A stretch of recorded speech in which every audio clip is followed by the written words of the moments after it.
I never imagined a simple Friday evening would shatter everything I believed about my relationship. My name is Alex. I'm 29, and for nearly 3 years, I'd been with my girlfriend, Emily. From the very beginning, things between us felt effortless. Late-night drives, spontaneous dinners, and the kind of comfort that only comes from someone who knows you inside and out. But recently, something had shifted. It wasn't the result of big arguments or heated fights. Instead, it was subtle. The delayed replies, the sudden secrecy around her phone, the way her eyes darted around a room, as if making sure no one was watching. I noticed the first cracks when she began working late more often than usual. She insisted it was a big project, and I wanted to believe her. But my instincts, finely tuned by years of trusting my gut over excuses, screamed otherwise. Something wasn't right. The Friday that changed everything. That Friday, I came home earlier than she expected. The apartment was too quiet, and silence carries its own weight when something is wrong. Then I heard her voice, low, tense, hushed on the phone.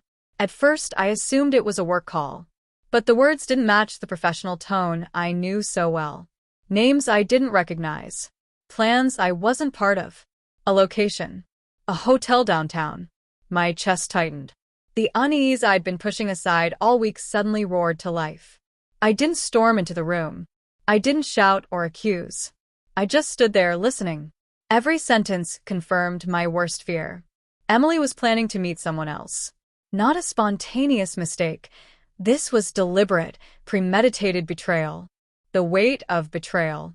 At first, I told myself I must be wrong. Maybe I'd misheard. Maybe it was a coincidence. But no, her words were deliberate, rehearsed. She had convinced herself she deserved to deceive me. And what hurt most wasn't just the plan itself. It was the casualness in her tone. No guilt. No hesitation. Just cold, calculated betrayal. Anger swelled in me, yes, but beneath that, a deep, soul-crushing sadness. The realization that the woman I trusted with my heart, the one I had pictured a future with, was preparing to break it. I wanted to scream. I wanted answers. But a quiet voice inside me said, the power isn't in confrontation. It's in choosing not to take part in my own betrayal. Face to face. When she hung up, she turned and froze, her face changing the moment she realized I had heard everything. Alex, I can explain, she said, her voice trembling. But the fear in her eyes wasn't for me. It was for herself, for being caught. I shook my head slowly. Emily, there's nothing to explain. The words surprised even me. They came out calm, steady, despite the storm inside. She reached for me, eyes pleading, tears welling. Please, I made a mistake. I don't want to lose you. Just give me a chance. Let me fix this. For a brief moment, I saw the Emily I had known. The girl I laughed with in the rain, shared secrets within the dark, held close in the quiet of our apartment. But that girl was gone. In her place stood someone I didn't recognize, someone who had chosen deceit over honesty. I took a deep breath. Emily, I trusted you. And trust isn't something you can ask back once you throw it away. This isn't just a mistake. This was a choice. And I can't be part of that. Her hands dropped, disbelief flooding her face. You're walking away? After everything, she whispered. Yes, I replied. Simply, firmly. No further justification needed. There was no shouting, no dramatic scene. Sometimes, the quietest decisions carry the most weight. Walking away. I turned and left the apartment, each step deliberate, carrying me farther from the woman I thought I knew and closer to the clarity I desperately needed. On my way out, I glanced at our photos on the wall, the books we'd shared, the little notes she used to leave me.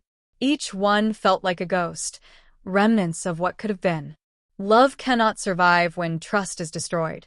And yet, amid the heartbreak, I felt something unexpected. Relief. A weight lifted from my chest. I was no longer complicit in my own heartbreak.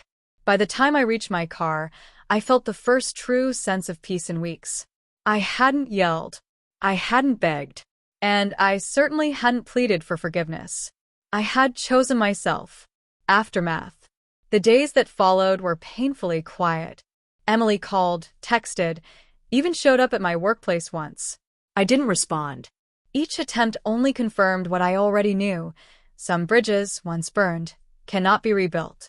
I poured myself into work, friends, and small routines that reminded me of who I was outside of her. I reflected on love, real love. It isn't just laughter, hugs, or comfort. It's respect, honesty, integrity.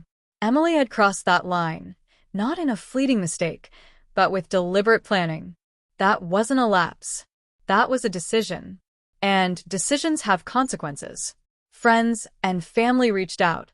Some asked if I regretted walking away, if I wished I had given her another chance. But deep down, I knew there was no fixing what she had broken so intentionally. I had given her my heart, and she chose betrayal. Running into her again. Weeks later, I ran into Emily unexpectedly at a mutual friends gathering. She looked different, smaller almost. Or maybe it was just the emptiness in her eyes. She hesitated before approaching, forcing a weak smile. "Alex," she said softly. "I never meant for it to go that far.